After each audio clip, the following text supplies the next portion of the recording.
Welcome to Basic Rights, supporting immigrant and limited English proficient parents in the special education process, a webinar for direct service providers. I am Diana Santiago, a staff attorney at Mass Advocates for Children, or MAC.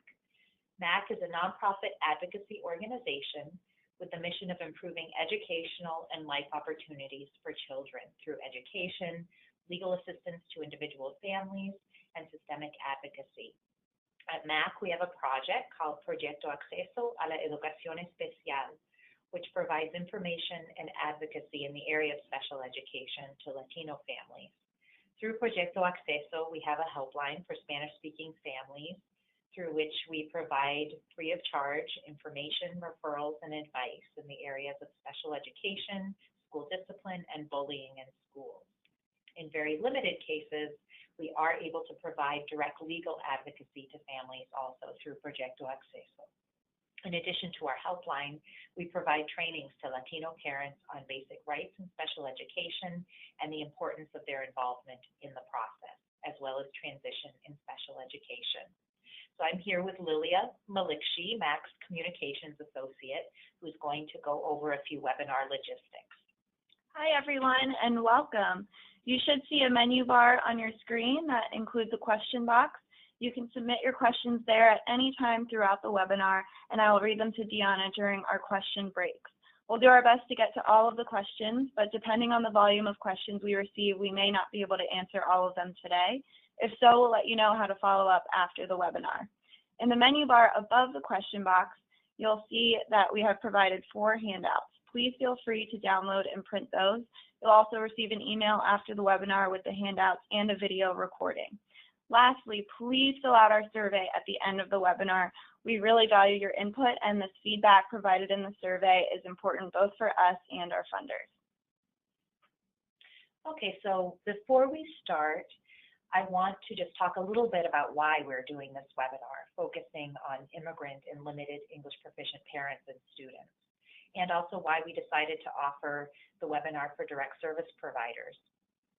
Since Donald Trump was sworn in last year, in addition to many already existing barriers, immigrant families have been and unfortunately will continue to face very real threats as a result of increased immigration enforcement and open anti-immigrant sentiment.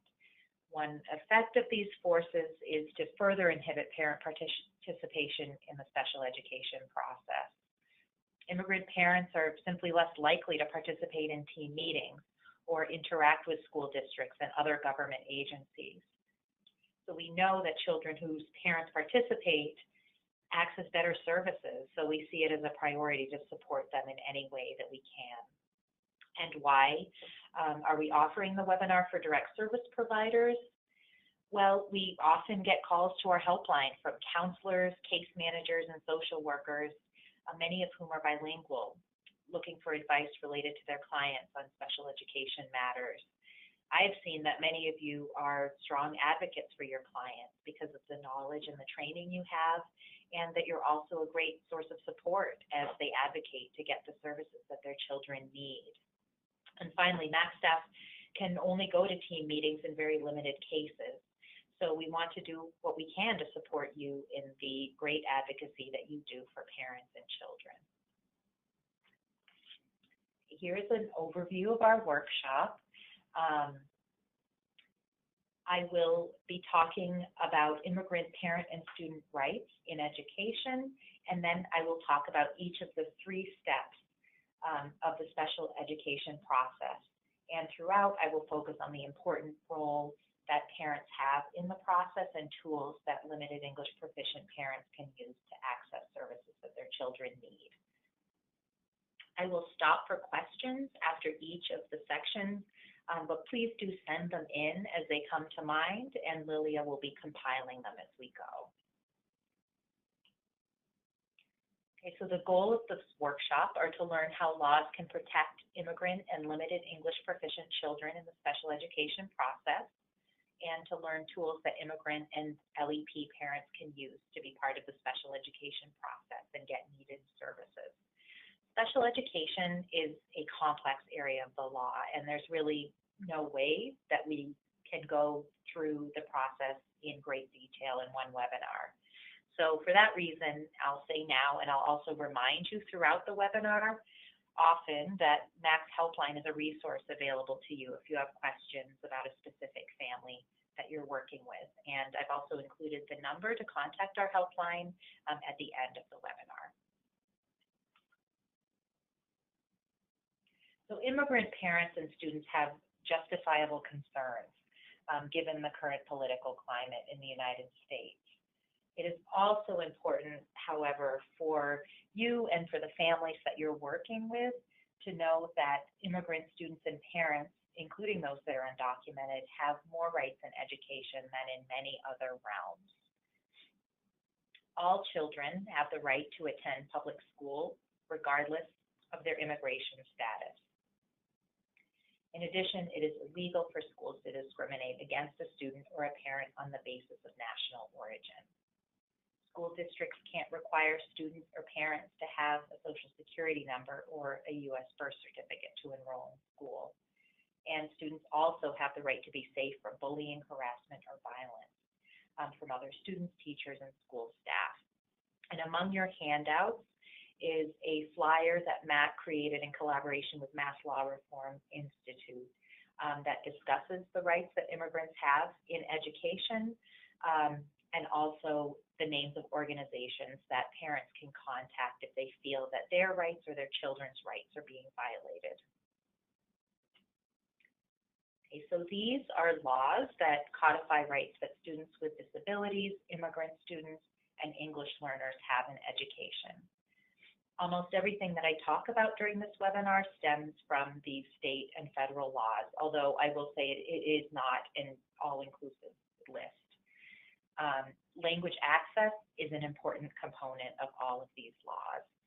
And in addition, it is crucially important to know from the start that the right to a free and appropriate public education or FAPE applies to all students with disabilities regardless of immigration status. Okay, I shouldn't have to say this, but parents are important in the special education process. No one is more invested in a child's well-being than their parent or guardian. They also bring important information to the special education team. They see firsthand their child's strengths and struggles over time. They also can report on their child's learning and development at home and in the community. And it isn't just me saying this. The law also requires that schools be active members or that they have the opportunity to be active members of the team. Parents are equal team members of the special education team. All written letters, forms, and evaluation reports must be in the parent's primary language. All meetings must be in the parent's primary language through an interpreter if necessary. And the special education process requires informed parental consent during certain key points in order to be able to proceed with the process. Unfortunately, as many of you see firsthand, the reality is that although the laws in special education are very strong, this doesn't always happen in practice, and often parents are made to feel that they are not important.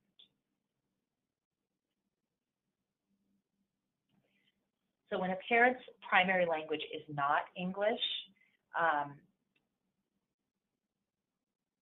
school districts are required to provide qualified interpreters at all team meetings. This is not just about having someone that is bilingual to interpret at the team meeting. That person should have training in the role of an interpreter, the ethics of interpreting, and confidentiality. Interpretation and translation is really the first step to understanding what is going on at team meetings and the services that the child is receiving.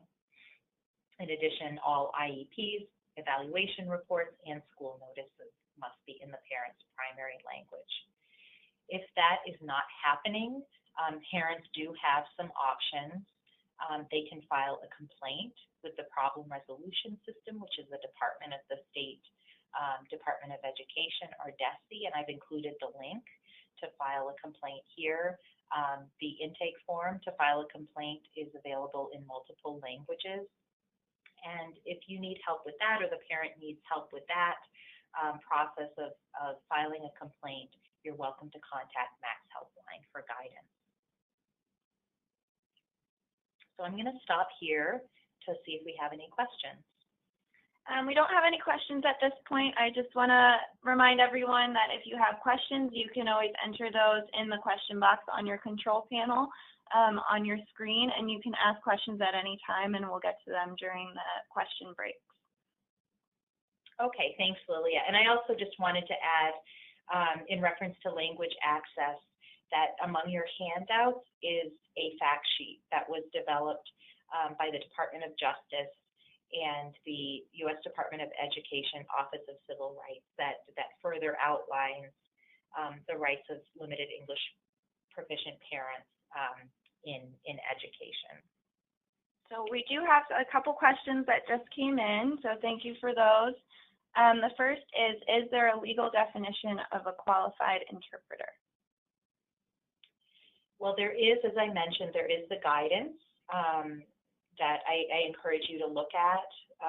That's in the DOJ and OCR fact sheet. Which defines a qualified interpreter as someone who has training, who is bilingual, but also has training in the role of an interpreter, the ethics of interpreting, and confidentiality. MAC is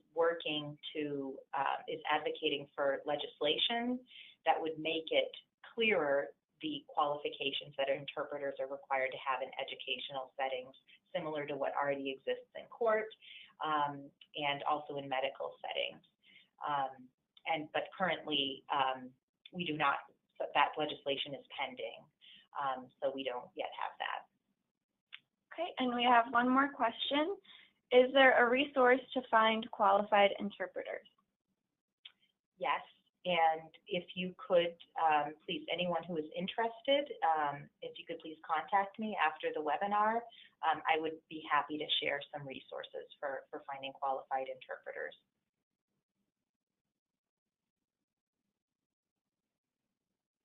I'm going to move on. Okay, so this here is the special education process and the timeline in 3 steps. The first step being a referral for an evaluation, the second step being the team meeting, and the third step being the IEP and the parent's response to the IEP. Throughout the remainder of the webinar, I will break each of these steps down. This process should happen every 3 years for students that are found eligible for special education services. And also for students who are found eligible for special education services, the team meeting should happen at least on an annual basis, if not more than 1 time a year. And these timelines that are included on this chart are a really important tool for parents. They ensure that school districts respond without delay when a referral is made and a child may need services. So as you know, timely and appropriate services really make a difference in terms of children's development and continued learning. So looking at the first step, the referral for a special education evaluation, the first thing to note is that anyone can make a referral for special education that who has knowledge about the student. This can be a parent, a caregiver, a therapist, a teacher, or any other person in a professional position. It's essentially anyone who knows the child.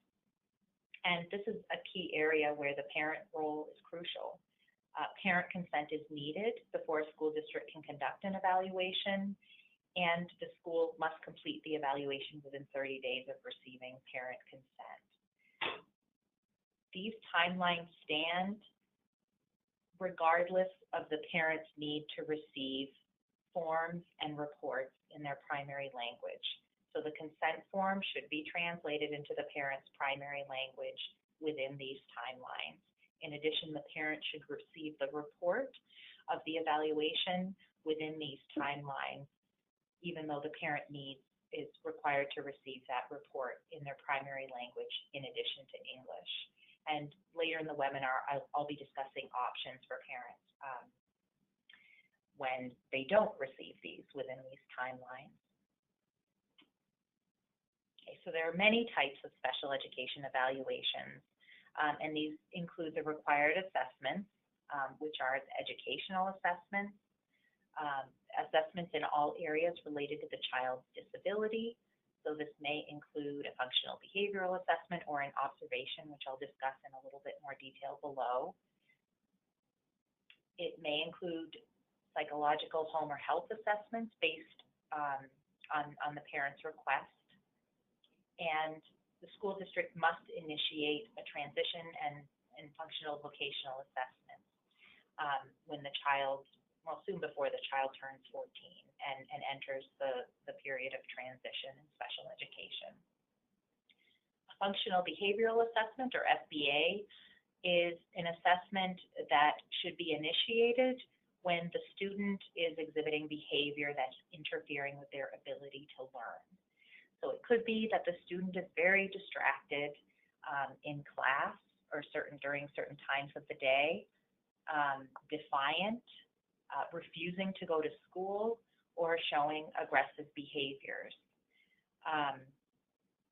And if that is the case, then the school district should propose a functional behavioral assessment to determine what is causing those behaviors and also what strategies can be used so that those behaviors don't happen, and definitely so that they don't interfere with the child's ability to learn in school.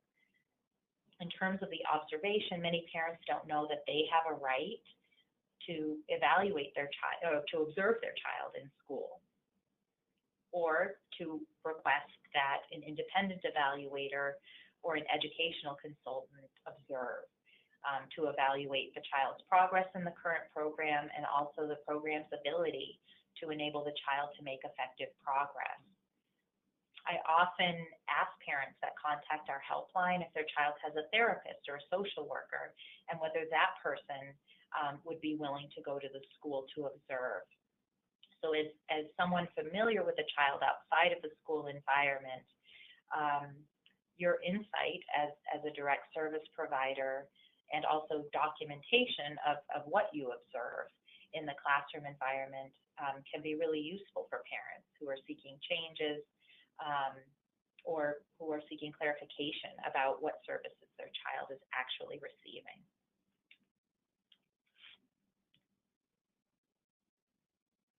Okay, so here's a note about evaluations and English learners.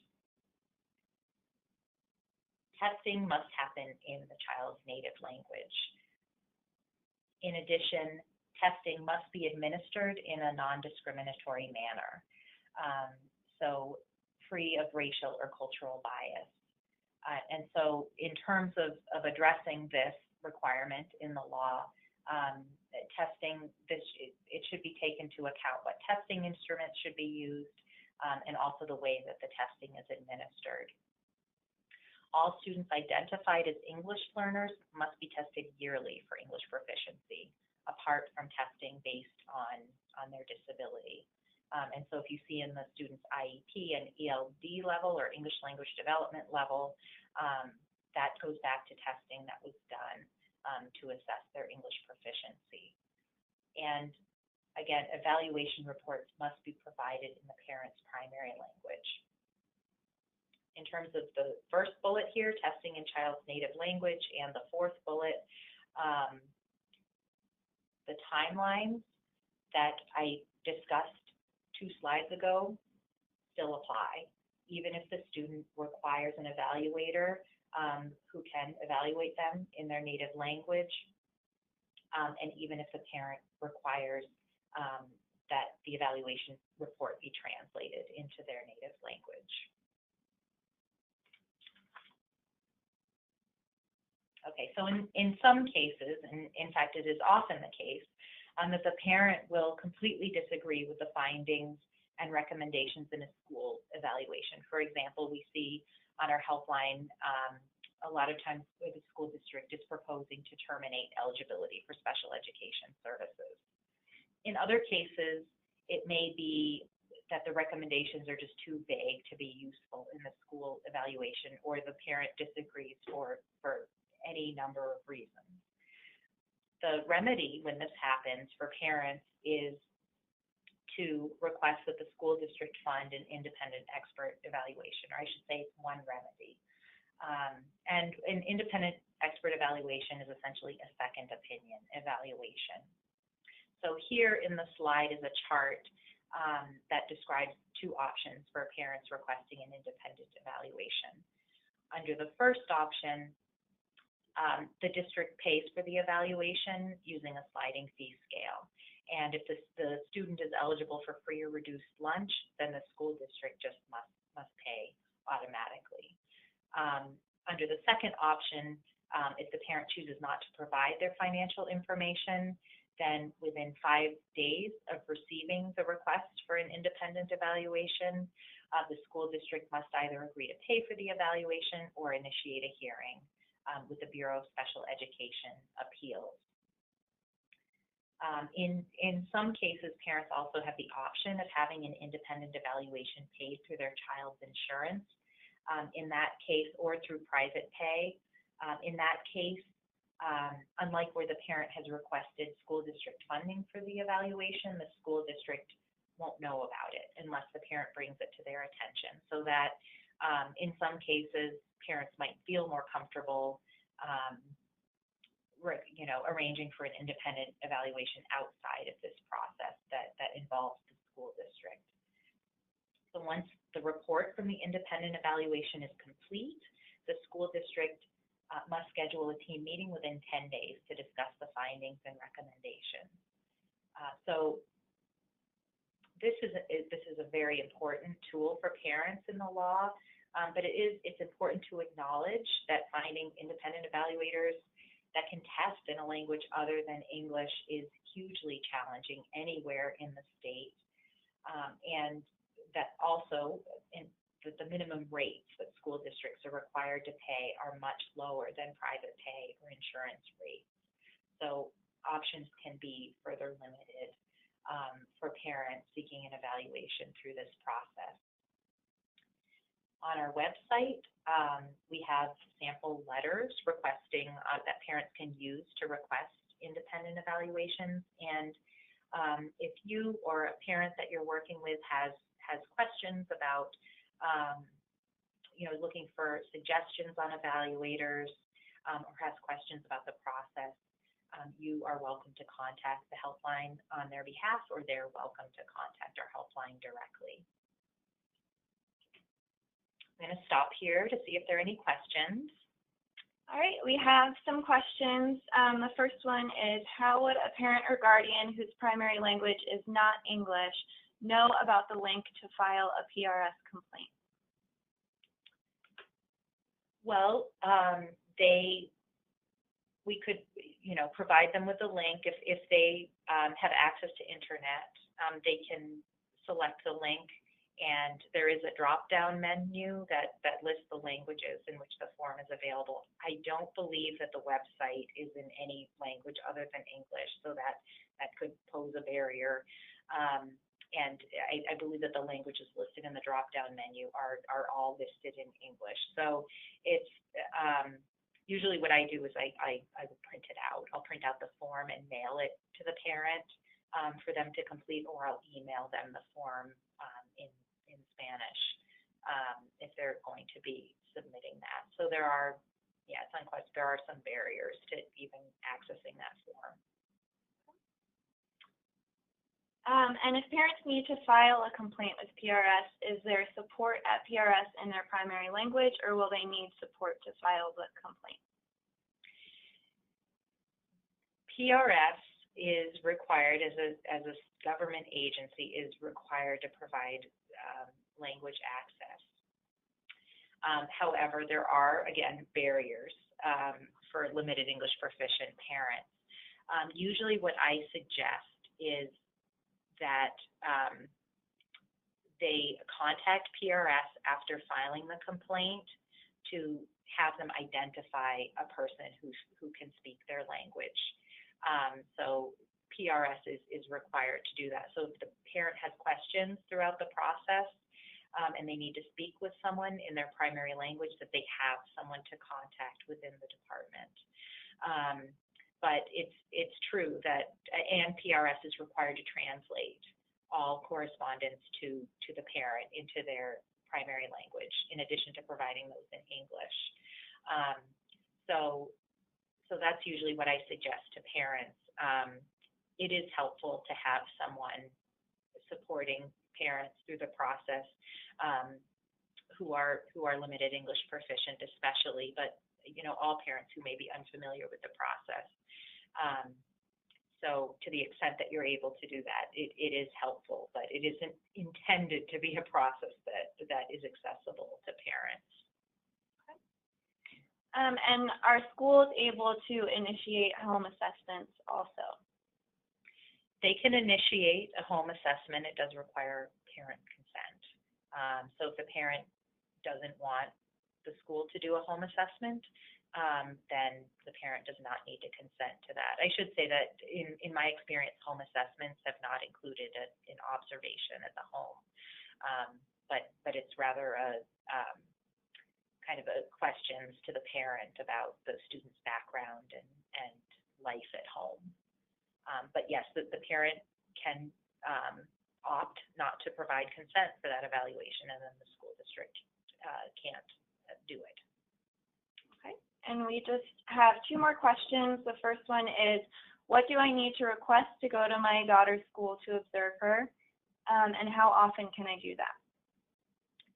So in order to request an observation, you can speak with a contact at the school. It can be the school principal who may refer you to someone else, within that school to arrange a time for you to come and visit. So you do need to generally arrange a time in advance. And the school can place some restrictions in terms of, when you go to observe and for how long, but those need to be reasonable restrictions. So that needs to be arranged. If you have concerns that they are placing unreasonable restrictions on your observation or the parent's observation, then definitely contact Max Helpline.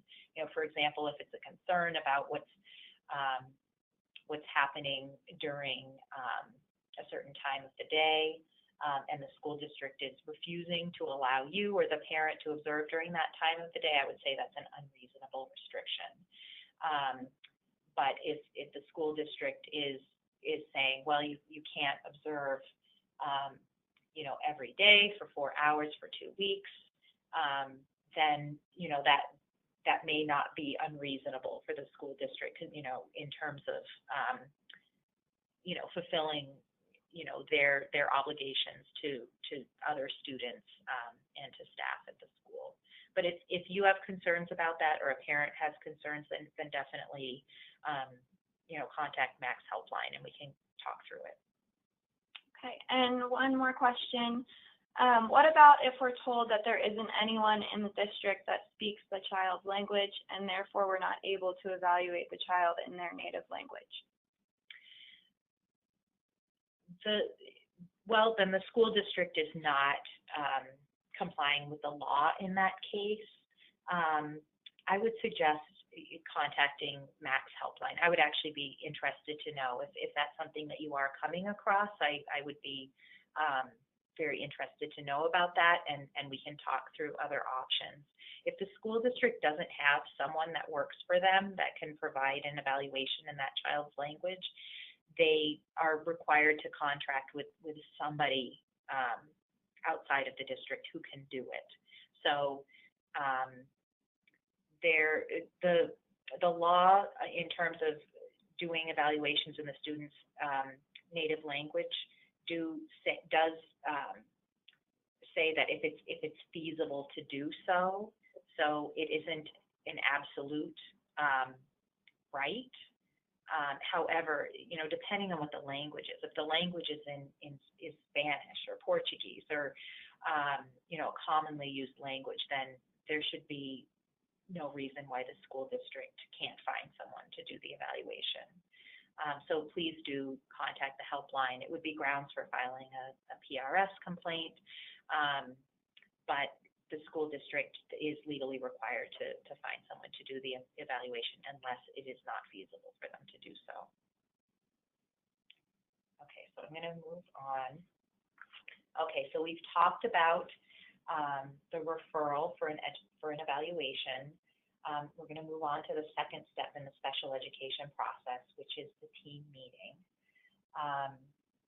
So it could be that the school district has just completed the initial special education evaluations and the team is meeting for the first time. It could be the student's annual review team meeting, or it could be that something has come up in independent evaluation or other piece of information that has required a convening of the team outside of the yearly process. So the purpose of the team meeting is to discuss evaluations, either school evaluations or independent evaluations. Also to decide if a child is eligible for special education. And there are 3 questions that the law requires the team to answer to determine a child's eligibility. The first being, does the student have a disability? And there are 13 disability categories under the law. The second question, is the student unable to progress effectively in regular education due to their disability? And the third question, does the student require special education services? We know that there is both over and under representation of English learners in special education. The law requires that limited English proficiency not be the determinant factor for a student requiring special education services, which addresses the over-representation of limited English proficient or English learner students in special education.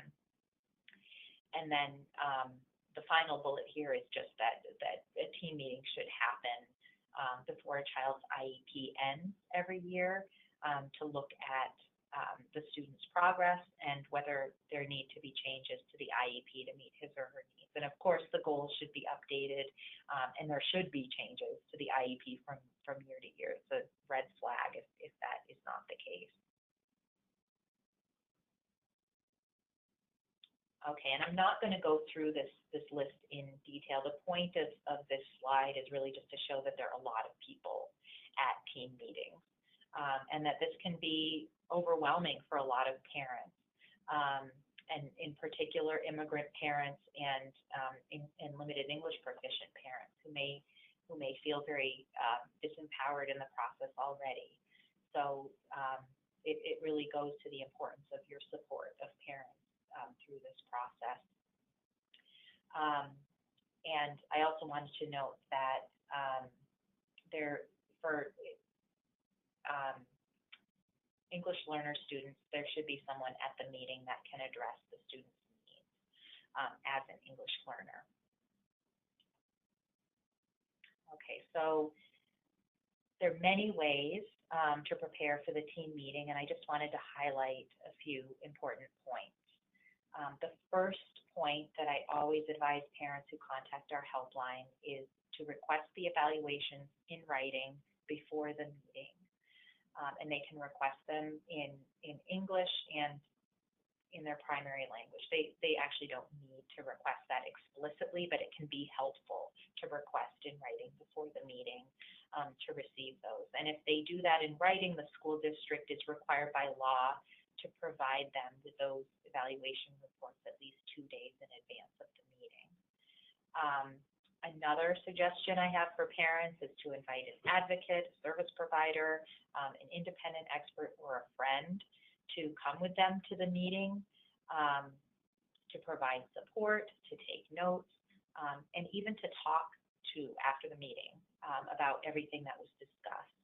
A team meeting can be very overwhelming for parents. who who do not have a thorough understanding of the process, who are very intimidated by the format of the team meeting, and maybe some of the people who are presenting at the team or also part of the team.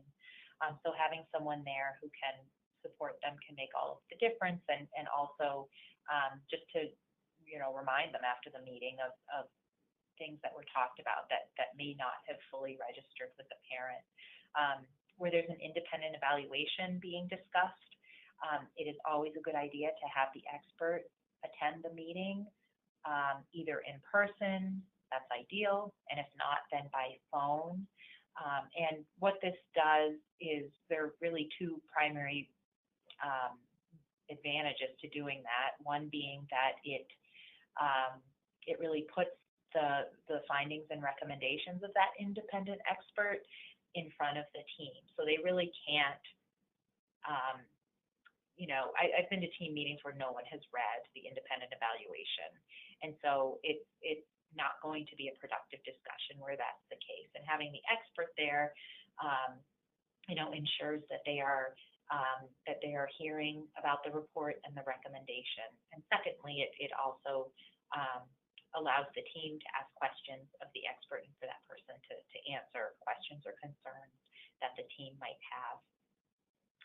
Always, I suggest that parents write down parent concerns that they have about their child, and also questions that they have for the special education team. It is so easy to forget these in the moment of the team meeting. So I always suggest bulleted items. If the parent feels that like it would be more comfortable for them to do so, they can even write out their parent concerns and hand those in to the team facilitator and ask that they be incorporated into the IEP. And finally, a crucial way that parents can prepare for a team meeting is to address the need for a qualified interpreter. If this has been a problem before, parents should not need to do this. The school districts should automatically have a qualified interpreter ready to interpret at the team meeting. However, in practice, especially where this has been a problem before, I recommend to parents that they check the attendance sheet first to make sure that an interpreter has been invited to the team meeting, and then to request in writing that there be a qualified interpreter at the team meeting if they have any reason to think that might happen, that might not happen based on prior experience. There are a few options. If the parent is at the team meeting and there is not a qualified interpreter available, in many cases, the best option is to just postpone the meeting, to stop the meeting and not go forward, ask for a new date. Oftentimes parents have taken the day off work and may feel that for whatever reason, based on their child's circumstances, that it's really important for the meeting to go forward. And if that is what the parent chooses, then it's just important for them to document after the team meeting in writing that the interpreter that was provided at the team meeting was not qualified to interpret, just to have that well documented going forward. And then finally, the parent also would have the option to file a PRS complaint if there was no interpreter at the meeting or the interpreter was not qualified. And if you know of parents who are planning to do that, I'm happy to provide tips. It gets a little bit tricky when the interpreter was unqualified. It's really important to include very specific examples in the complaint for how that interpreter was unqualified, or else they'll tend to just decide, well, there was the school district will submit the attendance sheet and there was an interpreter there, and they'll find that the district was in compliance. So if you have questions about that, or a parent does, you're welcome to contact the helpline, and I can give some tips on how to craft that complaint to PRS. Okay, so I'm going to stop here for questions again. Okay, our first question is, what if the parent requests an observation and the school tells them they can videotape and send it to them? Is that reasonable or not? That is not reasonable. I would say that's not reasonable. The school can't pick, I mean, they're going to maybe do a little bit of picking and choosing in terms of, determining the times of the observation, but the parent has the right to go to the school and observe. And you said that an ELL person should be part of the IEP meeting. Would this be in addition to the interpreter, and do school districts try to combine this person into both roles? This would be in addition to the interpreter. This would be a person who has knowledge of the student's needs as an English language student. So in terms of their instructional needs, their educational needs. So an interpreter would be very different from the role of that person. So it may be, that the special education teacher is also has a knowledge of the student's English language needs and how to address those. Okay. And does an English learner's IEP always have to address the student's language needs? Yes, and I will talk about that when I talk about the IEP. Okay, that's it for questions. Okay, so now I'm going to talk about step 3 of the special education process. So we've talked about a referral for an evaluation. We've talked about the team meeting. And now we're going to talk about what is the third step, which is the parent's receipt of the IEP and the parent's response to the IEP. The IEP is a very important document. It is the contract that requires the school to provide services to your child and also outlines how these services must be provided. So having a strong IEP is crucial to making sure that schools provide the services that your children need to reach their potential. So the IEP must consider the academic, developmental, and functional needs of the child and social emotional needs of the child.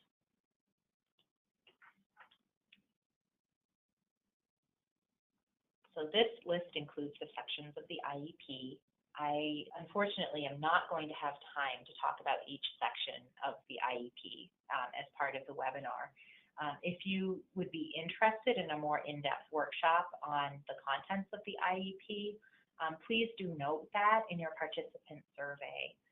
So for this webinar, I'm going to highlight opportunities for parents to have input in the IEP and ways that the learning needs of limited English proficient students can be addressed through the IEP. I mentioned parent concerns earlier as part of the team meeting. This is part of the IEP where parents document their concerns. And in Massachusetts, this section is for parent input only. Parents can write whatever they want in this section. So while indicating the parent concerns in this section doesn't necessarily mean that your child will automatically receive services to address these concerns in the IEP, the documentation gives the school district notice that you have these specific worries and that the team should be considering ways to address those. So again, parents can, if they're comfortable, they can even submit the parent concerns in writing to the team facilitator, and those can be part of the IEP. Okay, so I'm going to talk about the IEP and English learner students. Okay, the first point is that the IEP should really reflect that bilingualism is a strength, not a deficit. And just to kind of give an example of this, many parents worry that their children will become confused if they're presented with a language other than English, especially if their child has a disability. Experts in language development agree that agree about the clear benefit to children in having their parents communicate with them in their primary language. And this includes students who have disabilities. So despite this, many times these misconceptions are reinforced by educators and professionals that work with children, either implicitly or explicitly. The IEP process can be a really useful way to highlight bilingualism as a strength and to document this, for this to be documented in the student strengths section and also in different ways throughout the IEP. So students are entitled to language learning education and specialized instruction in the appropriate language. The team must discuss the impact of language needs of the limited English proficient students as they relate to FAPE. So this should be something that is explicitly discussed at the team meeting. Too often it kind of gets, there are other issues and it just kind of gets buried within those other issues. But they're really, if you're at a team meeting for an English learner student and and the parent has concerns in terms of their instruction and in terms of their language learning education, then they should definitely raise that at the team meeting and it should be explicitly discussed. The team must also consider whether primary language instruction is necessary for the English learner student to receive FAPE. So if that student, for example, needs to receive instruction from a teacher or an aide or another provider of related services in their primary language, then the team has to consider that. And it shouldn't be a question of what's available. It should be a question of what that student needs. And that should be documented in the IEP if the team does determine that the student requires primary language instruction. And that brings us to the last bullet here, which is that the school district must indicate the specific needs and required instruction to address language needs throughout the IEP. At a bare minimum, it should be on present levels of educational performance B. So in other areas, what students require to access the curriculum in other areas, the box should be checked for English learner students that they require English language education. And on that same page, there should be specific information about what the team decided that student needs to be able to access the curriculum.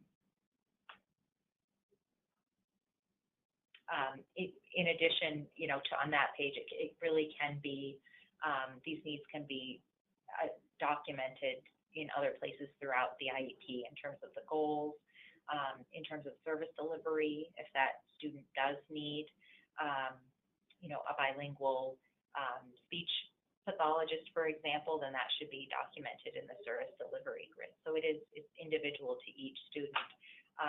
But it is something that should absolutely be documented in the IEP.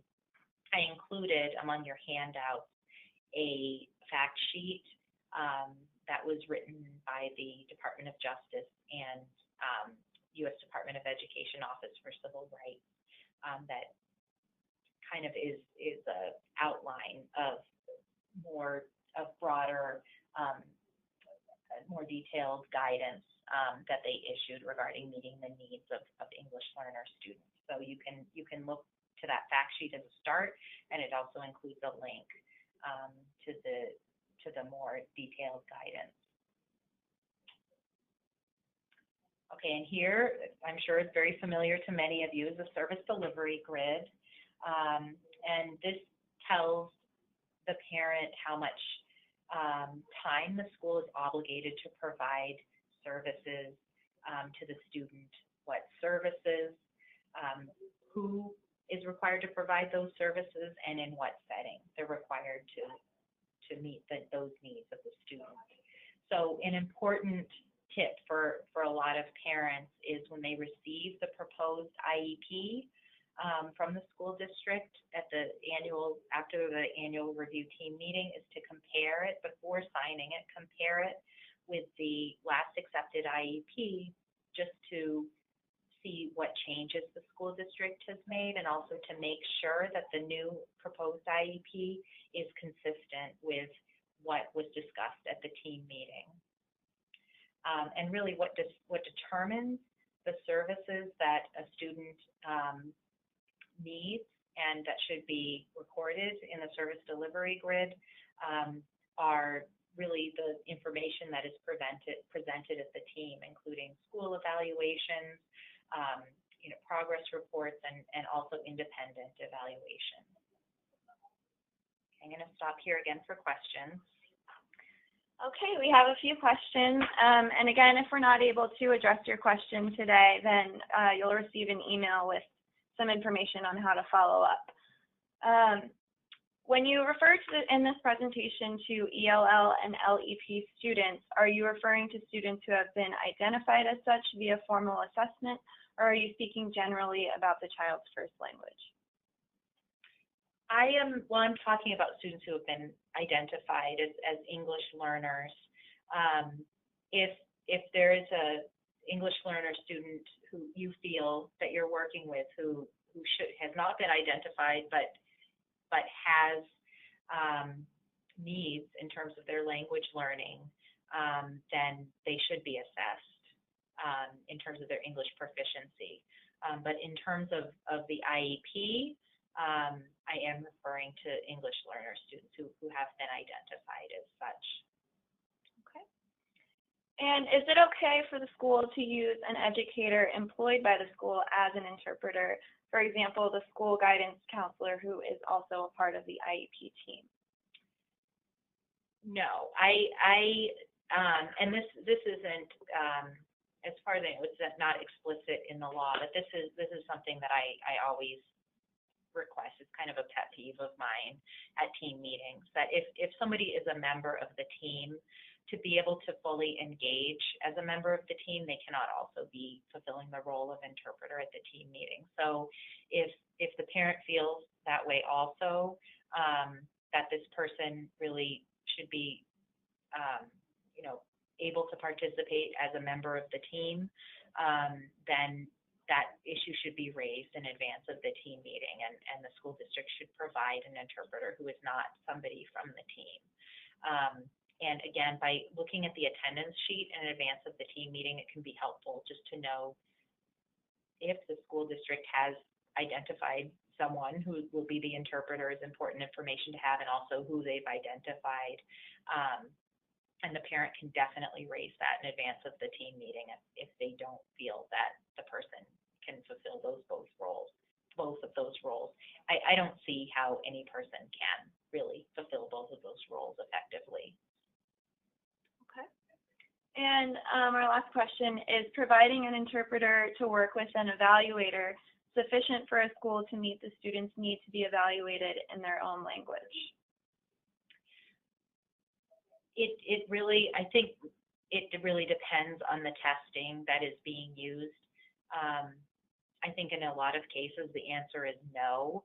There may be cases where use of an interpreter can provide effective, valid and useful, findings in terms of the student's needs and abilities. So it may depend on the testing that's being used, but if you see that a school district is just, providing bilingual assessments through an interpreter, it's definitely worth questioning that and ensuring that there's a basis for them doing that, more than just, well, we didn't have a bilingual evaluator. So it's worth asking more questions about if you see that happening.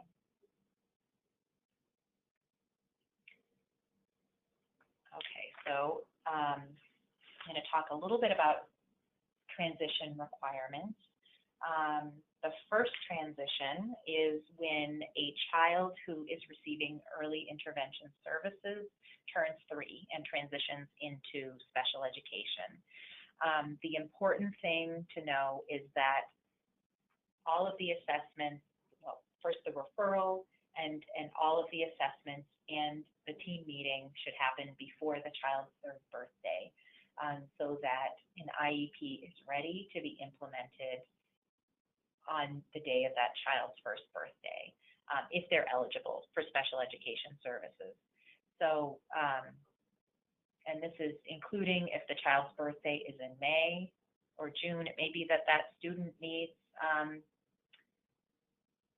ESY services, extended school year services over the summer. So that could be important. I hear through our helpline, a lot of times parents are told, you know, oh, well, we'll just wait until the fall, you know, for your child to start in school. And really that doesn't need to be the case. It should not be the case. It should be that at the child's 3rd birthday, they're ready to implement the IEP if the child is eligible.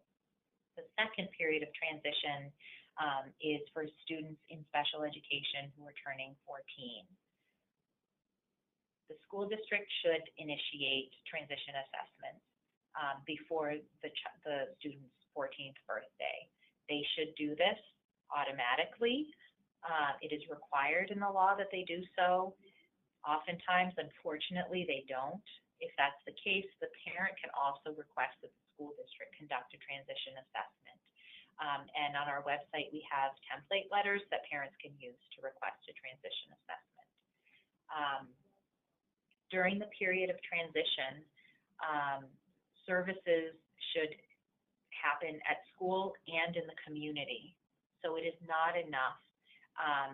You know, it may be that, you know, when the child first enters the period of transition for students who are going to be in special education, especially until the age of 22, it may be that the first year or two that the student, it's appropriate if the team determines that it is appropriate for that student to receive transition services in the school environment that will support their community learning in the near future, their instruction in the community and experiences in the community that will support them becoming more independent for when they transition out of special education. But really, it's unacceptable that, you know, after those first couple of years that the school district not offer opportunities in the community for that student to develop transition skills. And they can be skills, intervocational skills, independent living skills, or skills that they will need to access higher education. Another important thing to keep in mind when the student turns 14 is that they will be invited to the special education team meeting. So parents kind of have different approaches to this. It's always important to talk to the student before the team meeting to prepare them for what they will be talking about. The school should also be doing that, preparing the student for the team meeting. It can be a difficult and oftentimes upsetting experience for some students if they don't have that preparation. You know, the idea behind inviting the student is that it's a team that is making decisions that will affect them, you know, now and you know, and for the rest of their lives, so that they should be part of that process. But for it to be effective, it is important to work with the student in advance of the team meeting. Okay, so IEP placement is a decision that is made by the special education team, which includes the parent. And this really could be a workshop on its own. So I can't get into a lot of depth about placement, but I did want to raise a few main points. So the team can only consider the unique needs of the child when determining their placement. They should not be considering cost, what staff are available to meet that child's needs, or what already existing programs there are to plug that child into. The team should be really looking at the needs of the child, the student, and this really goes back to the evaluation when they're deciding placement. The parent should always observe any placement that the school district is proposing before they agree to any given placement. It can be very eye-opening to parents just to see in terms of looking at the setting that their child will be learning in, their peer group, in the proposed placement. So it really is crucial for the parent to observe before they accept any placement. The student should be included with non-disabled students as much as possible, and this goes to the requirement in the law that students learn in the least restrictive environment. And there are many different placement types that range from full inclusion, which is the least restrictive environment, to a residential setting, which is the most restrictive setting. Okay, so now I'm going to talk about the parent response to the IEP. There are three options for parents in responding to the IEP. The first is to fully accept everything that's in the IEP. The second is to fully reject the IEP, and the third is to partially reject the IEP. In terms of the full rejection, the effect of that is that the most recent accepted IEP will continue to be implemented going forward. So unless it's the student's first IEP, the student will continue to receive special education services under the last accepted IEP. In most cases, well, in all cases where I'm directly involved or where a parent has contacted the helpline due to concerns, in those cases, the most appropriate response is generally to partially reject the IEP. And this is where the parent agrees that the student needs special education services and agrees that many of the services that are offered in the IEP and the placement, perhaps the placement, are appropriate. However, they disagree in terms of what services are included or the amount of the services that are being offered. And I'm just going to give a couple of examples, common examples of times when it's appropriate for the student to partially reject the IEP. The first one being where the special education team determines that a child no longer needs a given service. So if at the team meeting, the school district proposes to eliminate, let's say, occupational therapy, and the parent feels that the student still has a lot of needs related to their fine motor skills and independent living skills or activities of daily living. The parent can partially reject the elimination of OT in that case, or partially reject the elimination of any services that are being eliminated from the IEP.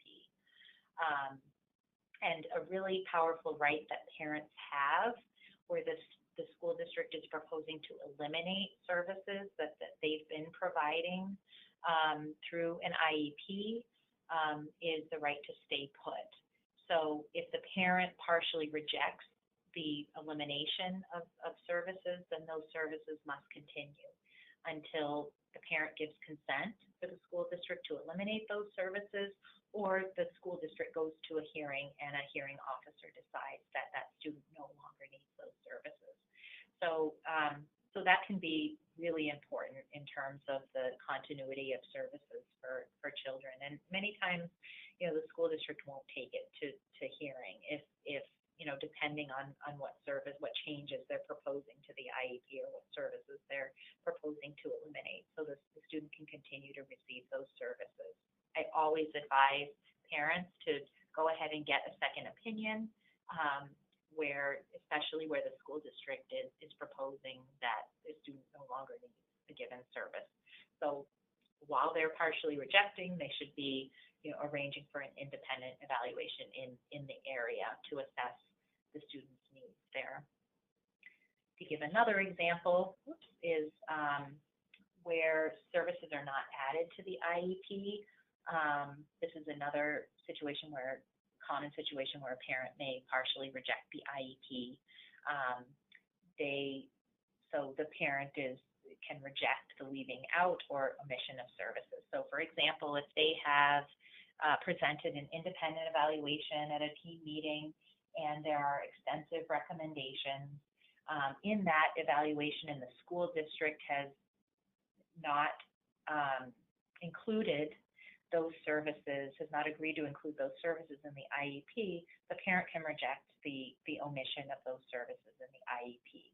And it doesn't mean that the school district is then required to begin implementing those services.